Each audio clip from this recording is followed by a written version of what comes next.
27 মে 2024 আজকে ভারতের টাকায় দুবাইয়ের সোনার দাম। আজকে 24 ক্যারেট 1 গ্রাম সোনার দাম 283.50 AED, ভারতের টাকায় 6411 টাকা 70 পয়সা। চ্যানেলটা সাবস্ক্রাইব করো প্লিজ।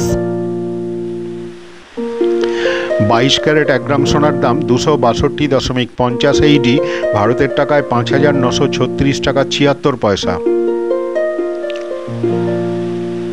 21 ক্যারেট 1 গ্রাম সোনার দাম 254.25 AED, ভারতের টাকায় 5750 টাকা 18 পয়সা। 18 ক্যারেট 1 গ্রাম সোনার দাম 217.75 AED, ভারতের টাকায় 4924 টাকা 68 পয়সা। আবার বলছি, চ্যানেলটা সাবস্ক্রাইব করে দিও প্লিজ।